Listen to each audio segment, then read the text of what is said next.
Cheers to the third installment of the seventh book in the Animorphs series, The Stranger.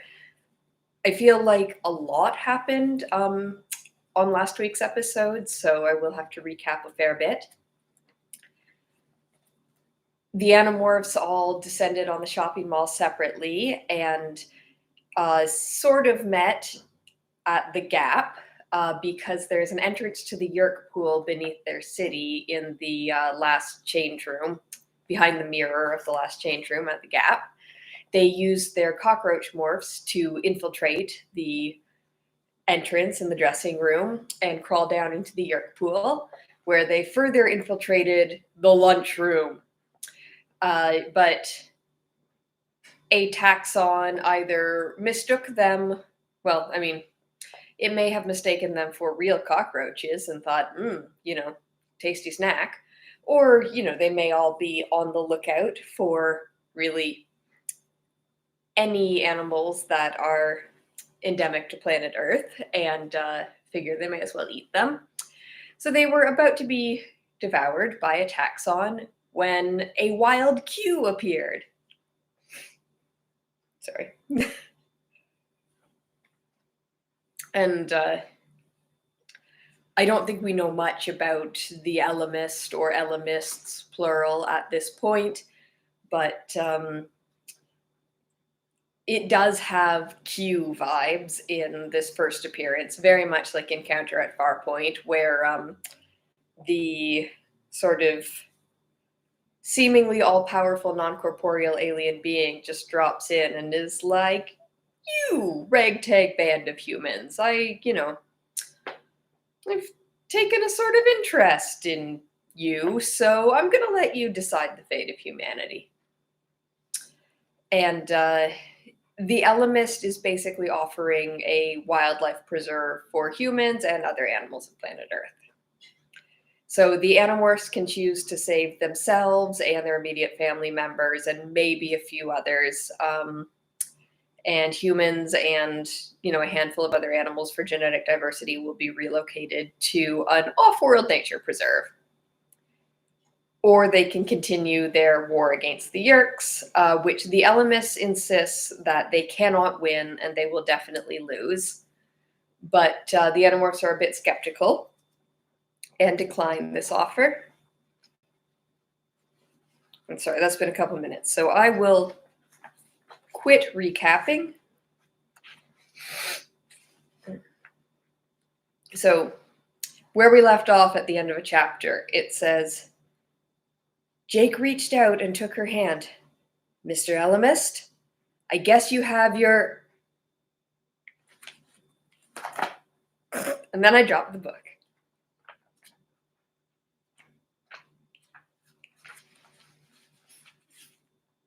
Chapter 15. Answer. Instantly we were back in our roach bodies.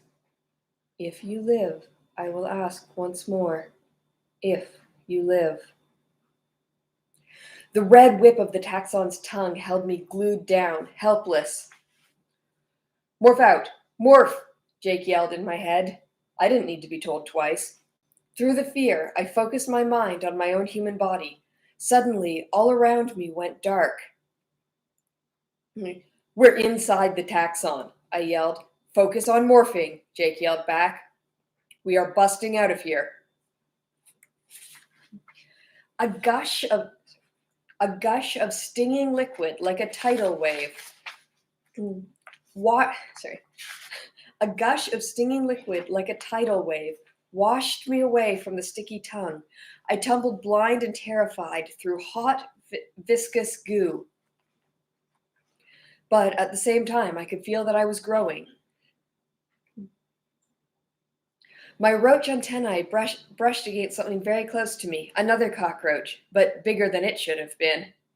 Demorphing, Cassie yelled. Right with you, I yelled back. Everything was closing in around me. Are you okay, Matt?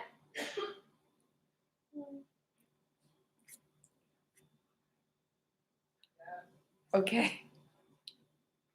I heard some choking and coughing from the other room, and then I heard a yes. So Pardon the intrusion. I'm off to a great start with dropping the book and turning multiple pages at once. And anyway. Everything was closing in around me. The bodies of the others were shoved against mine as we all grew out of our roach morphs. I felt the gut of the taxon spasming as it tried to deal with this deadly growing meal. My human lungs were growing back, and as they grew, they began to need air. I was suffocating. My body was not as durable as the roach form. Air, I heard Marco cry. I can't breathe. Just keep morphing, Jake said. We'll try to pop this worm open. I have my tail again, Axe said. Should I? Yes, Jake said. Do it. The darkness around us split open suddenly. I caught a glimpse of Axe's scythe-like Andalite tail slicing the taxon open from the inside. Air! Air rushed in. Stinking, foul, vile air, but air. We exploded out from inside of the taxon.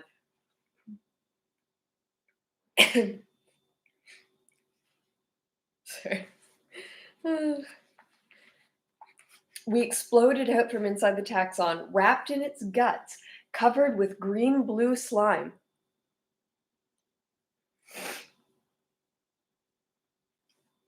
We were not fully human yet, still some awful melding of human and bug, but we were finishing our demorphing as fast as we ever had. Air. I sucked it into my still-forming lungs. The taxon lay ruined and reeking all around us. The room full of human controllers eating dinner was no longer frozen by the Elemist. Now they were frozen by sheer disbelief. Let's bail, I yelled, before they can think about it. We ran, slipping and slithering through the... Sorry. Everything about taxons, man. Slipping and slithering through the taxon's guts, still forming the last of our fingers and toes, we tore out of there. Get them! A human voice yelled. Get them, you fools, or Visser 3 will chew your bones! Suddenly, with a roar, the human controllers surged up out of their chairs. A Hork-Bajir near the door moved swiftly to cut us off. Axe swung his tail with blinding speed. It hit the Hork-Bajir in his shoulder. Head for the drop shaft, Marco cried as he led the way from the room. Everyone but Axe, if you can morph again, do it, Jake yelled as we raced for the drop shaft. We need firepower. I didn't need to be told. The only one of us who had any kind of natural ability to fight was Axe. Yep, sorry. The only one of us who had any kind of natural ability to fight was Axe. I was already trying to focus my mind on the bear that I had made a part of me. Part of me knew it was foolish. I should morph the elephant or a wolf.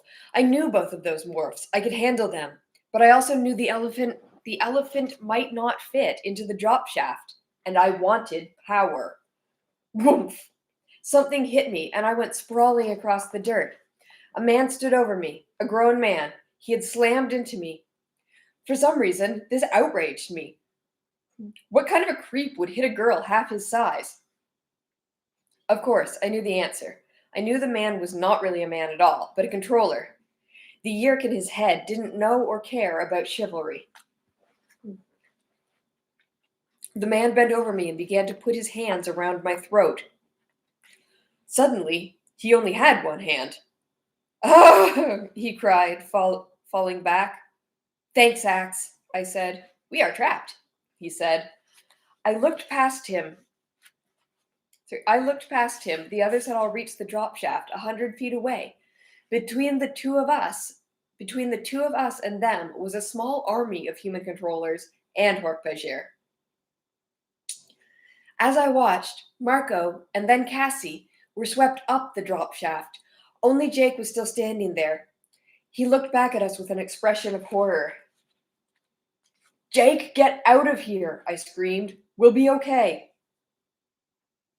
Several of the controllers began closing in on Jake, but most of them only had eyes for Axe. They could see that he was an Andalite, the deadly enemy of all Yerks. I don't know what they thought I was, still dripping with taxon goo. Suddenly, a pair of Hork-Bajir warriors rushed at us. Their bladed arms slashed the air. They came at us like a pair of chainsaws on high speed. Axe struck, but the Hork-Bajir were too fast. Ugh! There was a deep gash down Axe's flank. He struck again and again, his scorpion tail almost invisible. The human controllers stayed prudently back, as much afraid of getting sliced and diced by the angry Hork-Bajir as by the Andalite. But more Hork-Bajir were rushing up, and Axe was losing ground. Then I realized I was no longer afraid. A deep confidence had welled up inside of me. Utter confidence. Utter fearlessness. I realized I was no longer standing erect. I was on all fours.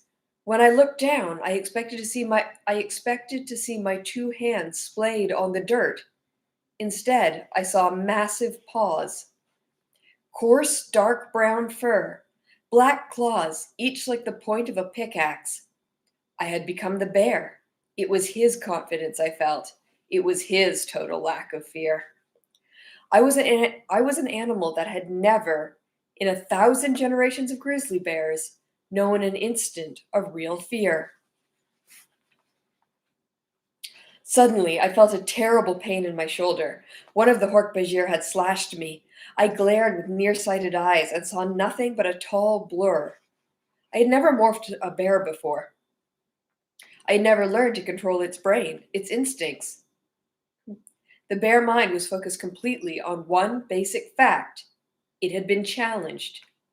There was exactly one response to being challenged. Attack. Roar! I roared. I charged the Hork-Bajir. He cut me again. It didn't matter. I barreled into him, 800 pounds of very angry grizzly. The power. I was a truck doing 70 miles per hour. I was a tank. I was the largest carnivore on land, and nothing challenged me and survived. I could barely see the Hork-Bajir through the bear's weak eyes, but I smelled him, and I felt him, and I swung my massive paw and hit him full in the chest. I struck him with a blow that would have knocked a train off its tracks. The Hork-Bajir went flying. More came. More discovered why part of the Latin name for the grizzly species is horribilis. Horribilis? Ursus horribilis? Yes. Ursus horribilis, correct. Yeah. I barely remember what happened next. I gave myself up to the bear's rage. Its anger and my own became one. All the tension within me, all the uncertainty, all the doubts were swept away as I gave myself up to the bear's violence. I remember that at some point, Jake got into his tiger morph and joined the fight. And I have flashing images from my memory of terrible destruction, of ripping claws and crushing jaws. But the next thing I clearly remember is flying up the long drop shaft, while Jake's voice in my head kept saying, "Rachel, morph out, you're out of control, you are out of control, morph." I was clawing wildly at the air, trying to kill the tiger that was suspended above me in the drop shaft, trying to kill Jake. I felt as if I had snapped awake from a dream. Slowly, as we rose toward the surface, I left the bear and returned to myself. Chapter 16. The soaring rush up the drop shaft seemed to last forever. The drop shaft entered solid rock, and as I rose, I shed the last of my bear form. I felt the return of my human reason, but I was still confused and disconnected from what was going on. Then, quite suddenly, I was at the top of the drop shaft. I stepped off onto solid concrete. The others were all there. Axe was trying to morph into his human body, but he was having trouble. Morphing is exhausting. Morphing rapidly from one form to the next more than once makes sorry, Morphing rapidly from one form to the next more than once makes you feel like you want to just crawl into a corner and die. I knew how he felt. I stumbled from sheer weariness as I stepped onto the cement floor. It was dark, with just enough faint light to see the faces around me. Careful, Cassie said, taking my arm. We're okay. We're safe. We're in the base of the water tower behind the school. Gotta get out of here. Yurks will be watching.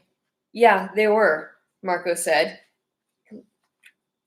He jerked his head over to the corner where two human controllers lay unconscious. Let's get out of here, Jake said. You okay, Rachel? Yeah, tired is all. I never morphed the bear before. Didn't have time to get control. Didn't have time to get control. Sorry. It's okay, Rachel. That grizzly got us all out of there. But get some rest, huh? Yeah, rest would be nice. Somehow, I made it home. I crawled into my bed and fell instantly asleep. I didn't wake up until the next morning when my alarm went off. I was groggy, barely able to read the numbers on my clock. Rachel, are you up? My mom called through the door. Yeah, I'm up, I said. I crawled out of bed and staggered toward the bathroom. Jordan was in the bathroom we share. I went out into the hall toward my mother's bathroom. She was already up and dressed, in a tan business suit. She was adjusting her nylons. You don't look too good, she said, giving me a sideways look. I said, can I use your shower? You're wearing the clothes you came home in last night, she said accusingly. Sorry, that was not very accusing. You're wearing the clothes you came home in last night, she said accusingly. You came wandering in at 9:30, barefoot, and wearing your leotard. That's what you're still wearing. I stared stupidly down at myself. Yes, I was wearing my morphine outfit. I left my shoes over at Cassie's. I was showing her some gymnastic stuff. Can I use your shower or not? Coming home barefoot and falling asleep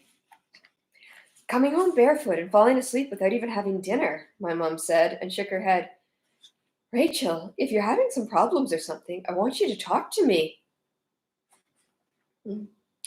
I did the wrong thing. I burst out laughing. Problems? No, why would I have any problems? I giggled and wiped the sleep from my eyes and giggled some more. My mom sighed. I have an early court appearance this morning, she said. The Hallinan case, but I want you to stay home tonight. I think you and I need to have a little talk. I know your father has thrown a big problem into your lap. I know this decision is very difficult for you. Can I use your shower or not? I sighed, no longer giggling. Go ahead. Make sure Sarah gets on the bus, okay? I closed the bathroom door behind me and fled to the sanctuary of steaming hot water. It started coming back to me then. All of it. Exploding out of the Taxon's stomach, the Elemis offer, the sight of Tobias, back for too brief a time in his own body, human again. And the battle, a rampaging, enraged bear. A bear that was me. I shuddered. I was running out of hot water. Rachel, what did you do? Fall in? It was Jordan outside the bathroom door. Jordan, make sure Sarah gets off the school. Okay. Sorry. I don't always know if the mistakes are the book or my brain.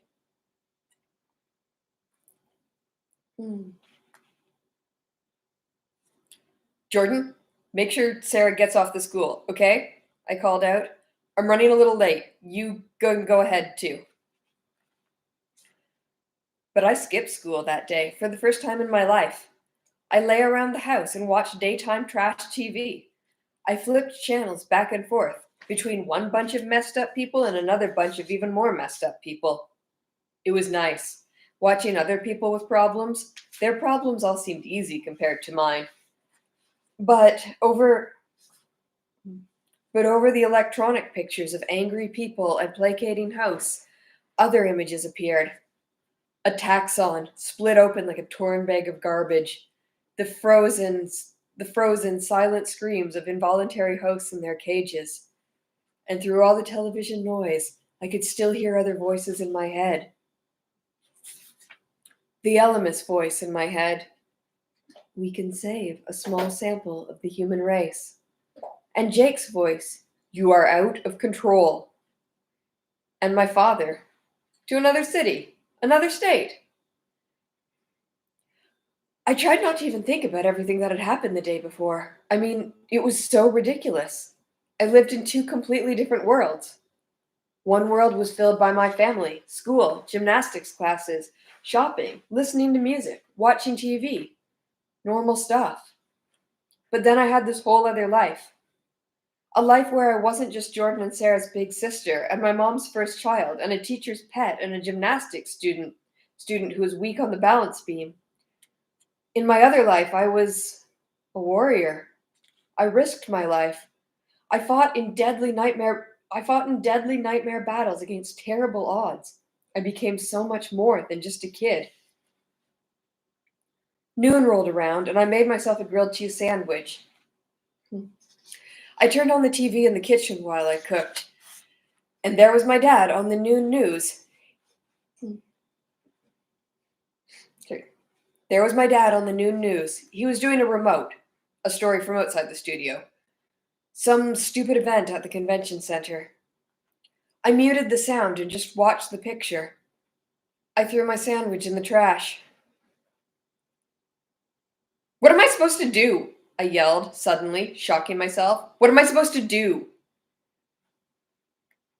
My voice echoed flat and dead in the silence of the kitchen.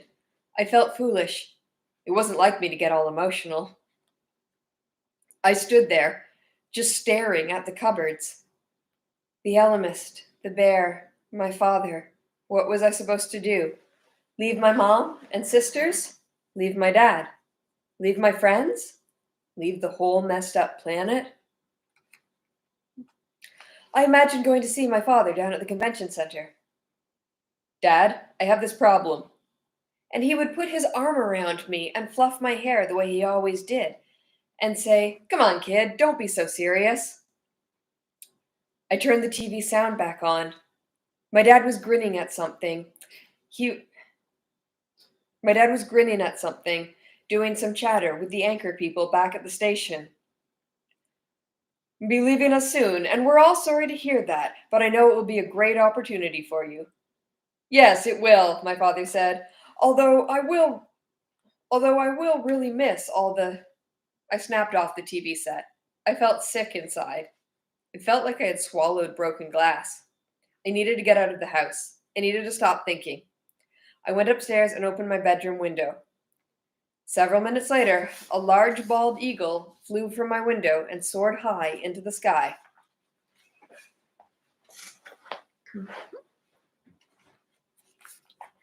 Sorry, pause for a second.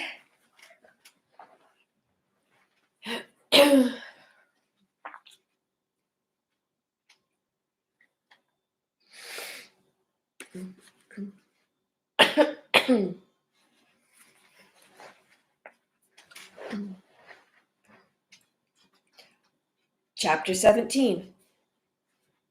We all hooked up later that afternoon at Cassie's barn.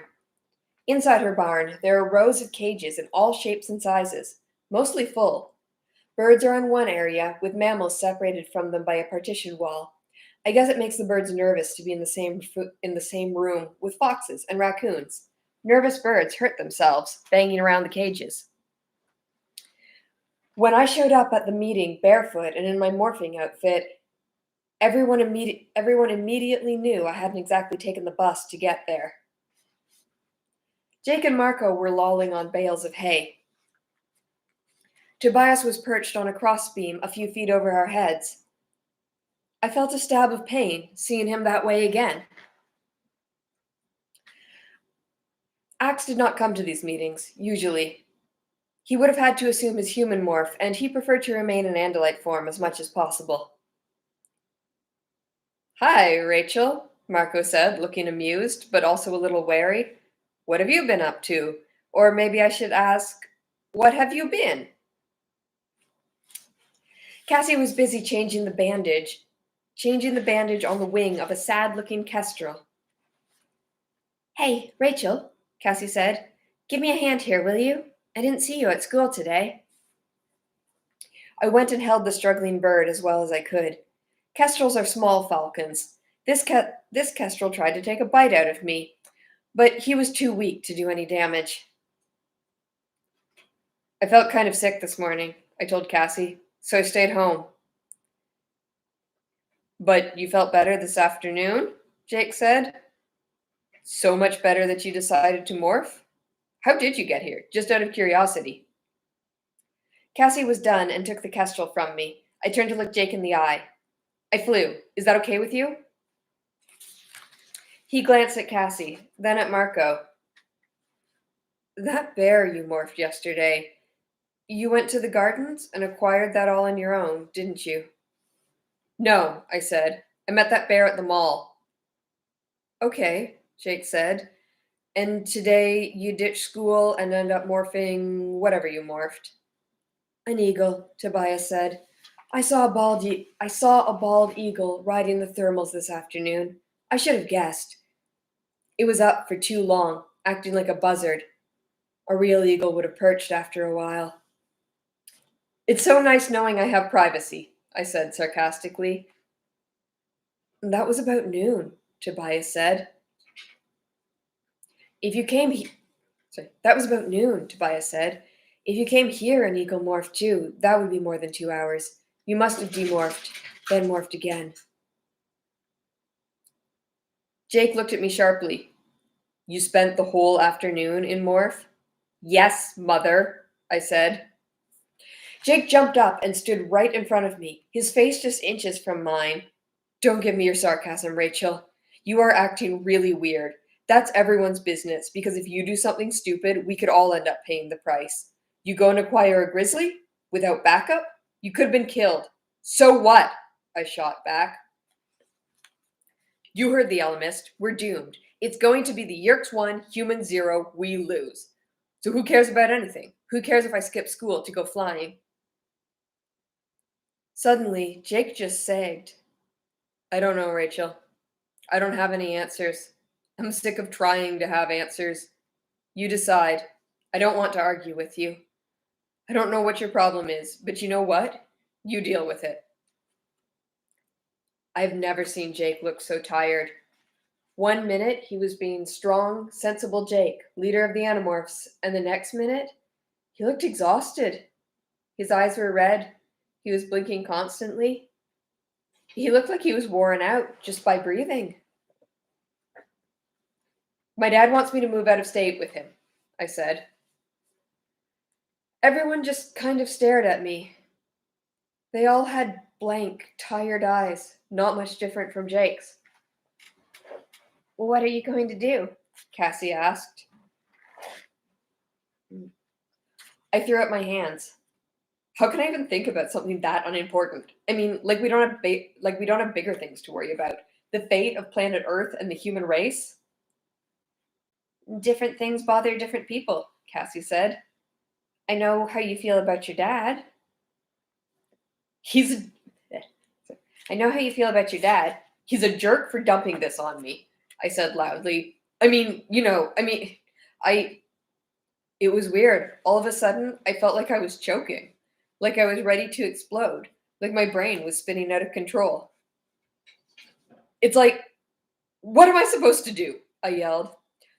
After what happened last night, after all that, I have to decide who I want to hurt, my mom or my dad, and you guys, and come on, Rachel, Marco said kindly. Take it easy. Come on. You're Xena. No, I'm not some stupid TV character. I'm not some comic book, Marco. I'm scared, okay? Just like all the rest of you. I'm scared of what almost happened to me last night. I'm scared just knowing that place exists down there. I'm scared about what happens to me. I just wanted to run away, but I didn't think I could. So I was brave because that's the way I'm supposed to be. But now everyone's going, oh, just come live with me and we'll go to ball games. And hey, forget moving to another state. We have a whole other planet for you. And the more exits I see, the more scared I get, all right? For a long time, no one said anything.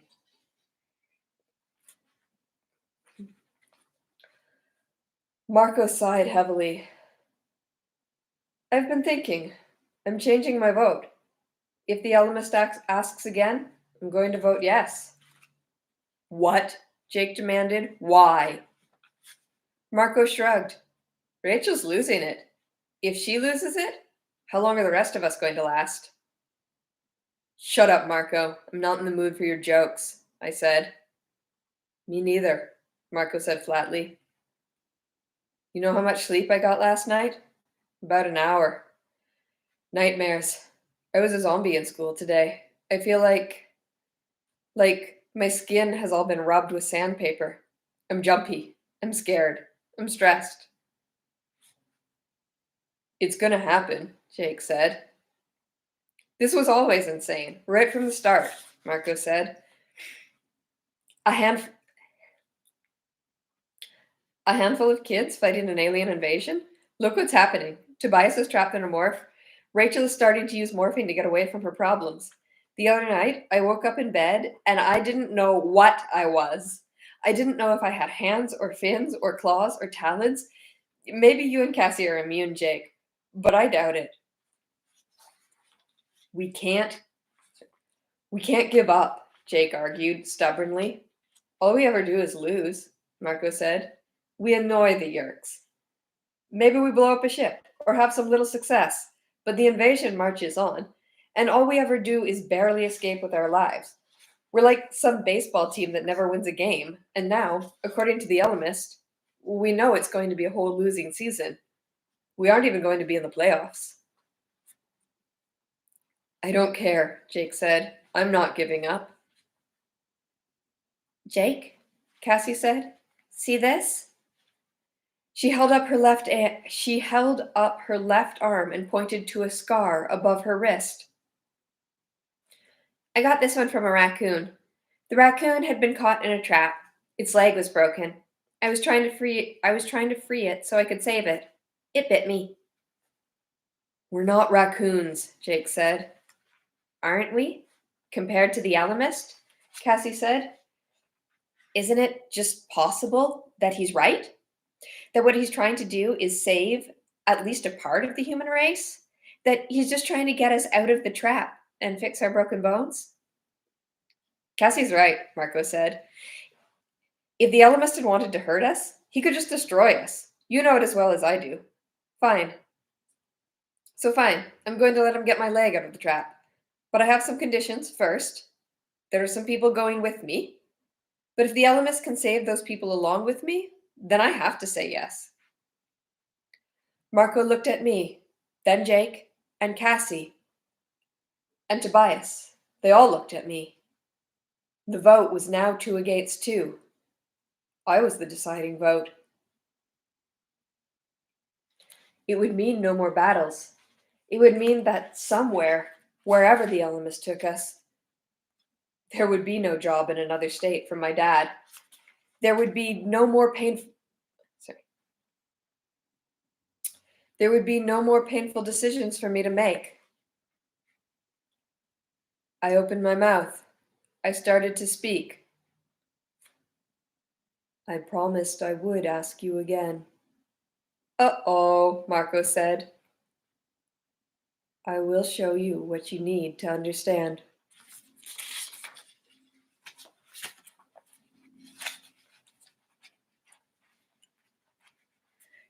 Chapter 18. I will show you what you need to understand. In an instant, we were gone from the barn. The 5 of us and Axe stood side by side in the middle of an empty field of scruffy, unkempt grass. There was a long, low, tumble-down building 100 yards away. The Elemist was nowhere to be seen. We were the only people around, 5 humans and 1 Andalite. 5 real humans. Tobias, I said. Yeah, he said, looking down at his hands. This routine again.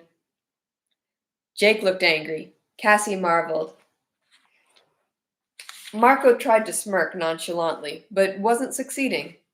No one looked tired anymore. Axe skittered nervously on his dainty hooves and stretched his tail as if preparing to use it. The Elemist again, I said. Did you guys hear? Yeah, we heard, Jake said. So we get another chance to change our minds. Where are we? Cassie wondered. I mean, something about this looks familiar, but I can't quite place it. I had the same feeling, like this empty, dusty, blasted landscape was familiar. It was Tobias who saw it first. The school, he said. What? I said. No way. But he was right. I looked again and realized that I knew each of those tumbled down, destroyed buildings. Okay, I don't like this, Marco said. I don't even halfway like this. I mean, normally, I'm all for seeing the school blowing up, but I really don't like this. When did this happen? I wondered. Sorry. When did this happen? I wondered aloud. I skip one day and the place burns down? I don't think so, Cassie said in a strange, distracted voice. I don't think this is something that's happened past tense. I think we're talking future tense. Or just tense, Marco muttered. I looked over at Cassie, wondering what she was talking about. She was staring intently up at the sky overhead, then off toward the horizon. The sky, she said. Have you ever seen it that color before? It does seem slightly yellowish, Jake said. And the air. Doesn't it smell funny? And look, over there, the trees behind the gym. They're dying. The Elemist said he would show us something, I muttered. So what's he showing us? Axe, you understand any of this? There is a time distortion. I sense it, but I don't know what it means. It's the future, Cassie said. A chill crawled up my spine. I wanted to think Cassie was losing it, but I sensed the truth of what she said. Okay, Marco said. So what are we supposed to do now? Stand around here until the Elemist comes back for us? Jake shrugged. I guess we look around. I guess we look around. The mall's just a quarter mile or so. It should be open.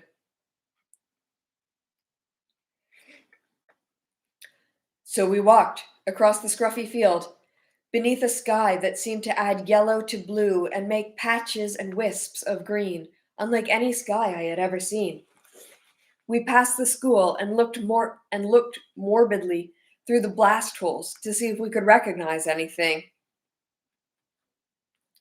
Gah! Marco yelled. He reeled back from one of the dark holes. I ran to look inside. It was a classroom. There was a skeleton lying crumpled across the teacher's desk. Oh my God, Cassie whispered. The bodies were just left here. That's Paloma's classroom, I said. History class. It took a few seconds for the significance of that to sink in. The body had been left there to rot. It must have taken years for it to be reduced to nothing but bones. Cassie's right. We're in the future, Marco said. But that's impossible. Impossible for humans, Axe said, but not impossible for Elamists. Oh, I get it, I said angrily. It's a little lesson. The Elemist is showing us what happens in the future. How cute. How clever. But how do we know this is really the future and not just some little show he's putting on? Let's try them all, Jake said, although I don't have a good feeling about this. We left the school behind us. I tried not to think about who that skeleton might have been. Some teacher? Some student? Some person who just happened to be in the wrong place at the wrong time. Yeah, maybe we can check the bookstore at the mall, Marco said. Find a world almanac for whatever year this is. See who won all the Super Bowls. Then we go back in our own time. We can bet on the games, make a fortune. I forced a laugh that came out like a grunt. We needed to keep our spirits up. Marco was trying. We reached the highway.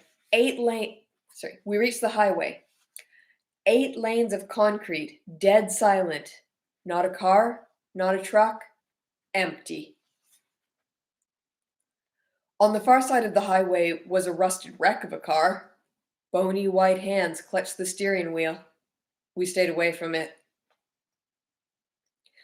I saw something that gleamed brightly off to the east.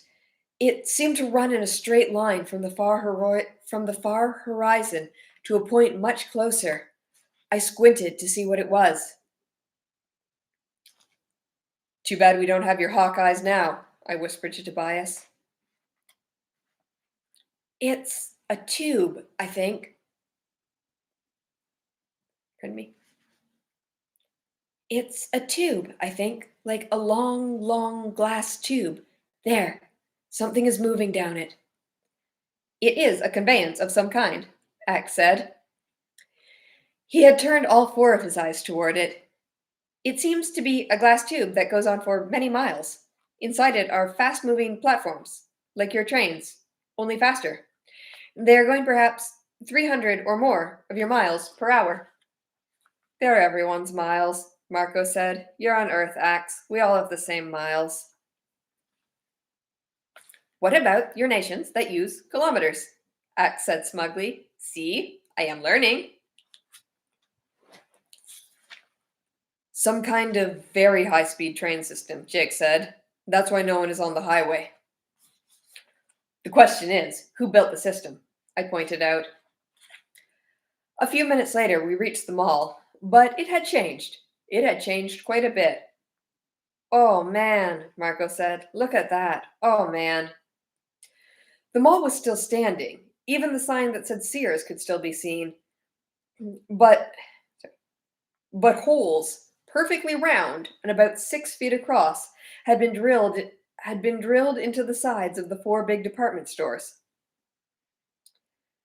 There were 6 or 8 holes in the pennies, the same with the Sears, and from the holes emerged taxon. They crawled in and out of the holes. They slithered down to the ground and up to the roof.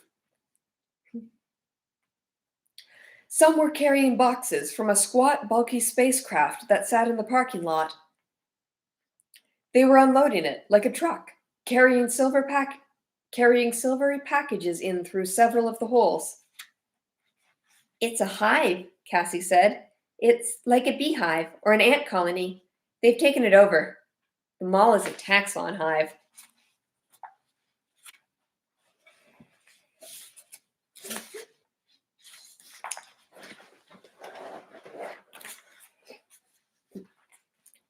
Chapter 19. The future, the way it will be if the Yerks win, I said. Taxon's using the mall for a hive? I guess that means I can forget about any good sales today. I wanted to sound tough, like I just wasn't impressed, but that was a lie. Worms larger than a grown man were crawling through holes in the mall. Skeletons lay across desks in the shattered ruins of our school and clutched the wheels of rusted cars. The air felt strange. The sky was no longer the sky of Earth. The trees were dying. As we circled around the mall, we could see that the tube train made a stop there. The glass tube was raised above the ground about 20 feet, like the monorail at Disney World. But there did not seem to be enough supports to be holding it up. It was as if it was just hanging there. Outside the mall, a drop shaft rose up to the tube. A taxon entered the shaft and swept up to a platform that bulged from the side of the tube. Let's stay clear of any taxon, Tobias said, but Marco shook his head. Why? Don't you see? The Yerks have won, so any humans are human controllers. And the taxon would just assume that we were human controllers. I guess you're right, Tobias agreed. Yeah. So we can go anywhere. Besides, I don't think the Elamists brought us here to see us get killed. I relaxed a little, realizing they were right. But still, there was a deeply disturbing feeling about all of it. I will morph into human form, Axe said. The Yerks may be accustomed to human controllers, but they will not have seen any Andalite controllers except for Visor 3. Are you so sure? Marco asked. Maybe in the future the Andalites lose to the Yerks too. Never, Axe snapped angrily. He began to slowly melt into human shape. Let's hop the train, I said. See where it goes. Excuse me? Marco laughed. Climb aboard the Yerk version of Amtrak? I shrugged. You said it, Marco. They'll think we're controllers. And, in any case, the Elamists didn't bring us here to get us killed. It is sad about them all, Axe said, now mostly human. They had excellent foods for tasting. Tasting. The Elamists showed us much of what was excellent in your species and planet. Pardon me. The Ellimist showed us much of what was excellent in your species and your planet, but he did not mention the sense of taste. Cinnamon buns. Buns, and chocolate, too. Yeah, we do have to save any species that can invent a warm cinnamon bun, I said. Come on, let's try this. It only took us a couple minutes to walk to the drop shaft. As we neared it, a taxon slithered up alongside us. He was racing to get ahead, like a rushing commuter, but aside from that, he paid us no mind. You think the Yerks have a rush hour? Marco muttered under his breath. Quiet, Jake snapped. We're controllers now, not normal humans. The taxon reached the drop shaft ahead of us. He stepped in through the large opening and was immediately swept up onto the platform overhead. We all hesitated to follow him. So I stepped forward. Seconds later, I was on the platform, with the others right behind me. We were 20 feet up, and I could see in all directions. I nudged Tobias.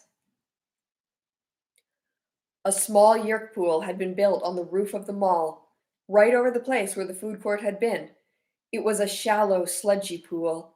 Half a dozen taxons lounged around it, almost as if they were sunbathing.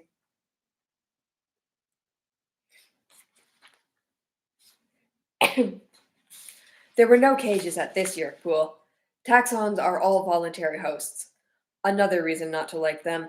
At least the Hork-Bajir had resisted the yerks. Suddenly, in a rush of wind, a platform came down the glass tube like a bullet. It stopped in front of us, and the taxon quickly slithered aboard.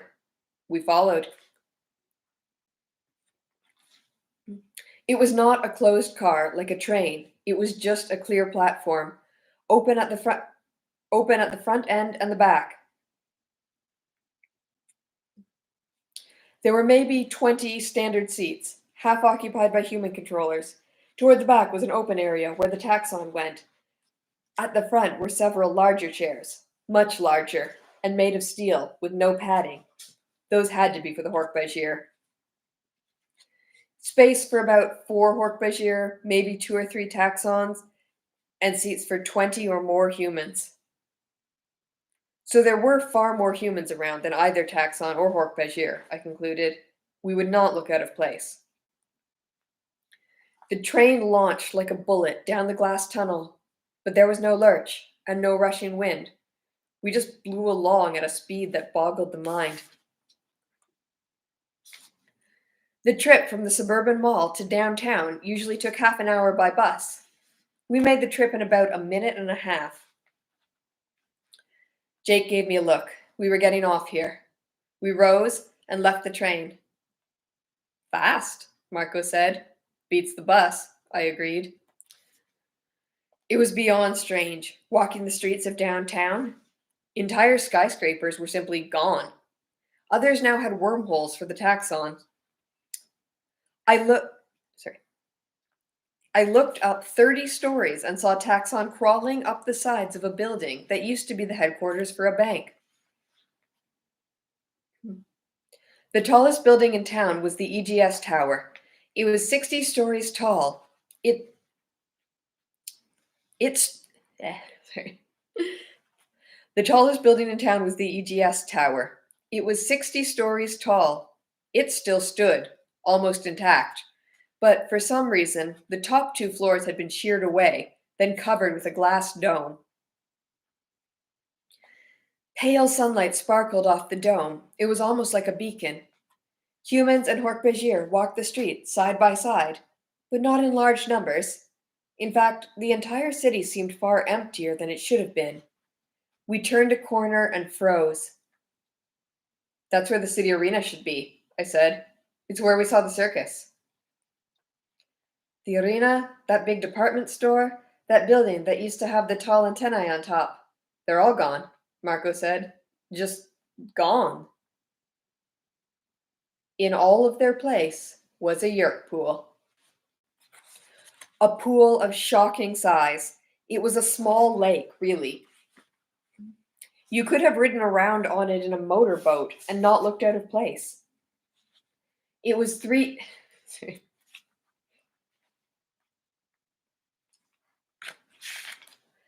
It was 3 times as wide as a football field is long, maybe 4 times as wide. The reason I laughed there is because there is a popular tweet that I sometimes see doing the rounds that is just like a screenshot of that line. It was 3 times as wide as a football field is long, maybe 4 times as wide, with the caption, Americans really will use anything but the metric system. Sorry, I cracked up there. All around it were cages, just like the underground yerk pool we knew too well. But there was a difference here. The humans at Hork-Bajir in these cages no longer called for help. They cried, they sobbed, or more often, they just stared blankly into space. But they did not call for help. They knew there was no help coming. They knew that hope was dead. We just stared, the 6 of us.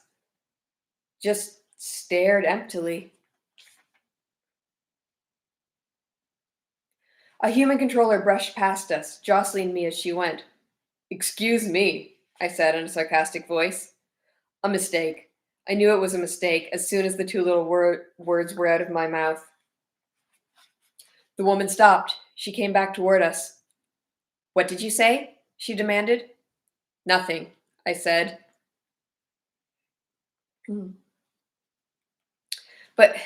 Nothing, I said, but she kept staring at me through narrowed eyes. What is your name? I knew that answering Rachel was not going to work. She wanted my yerk name. I tensed up, ready for a fight. Her name is not your concern, Tobias said. The woman sneered. Oh, and why is that? You're spies? That's what you... Oh, sir. The woman sneered. Oh, and why is that? You are spies. That's what you are. Spies.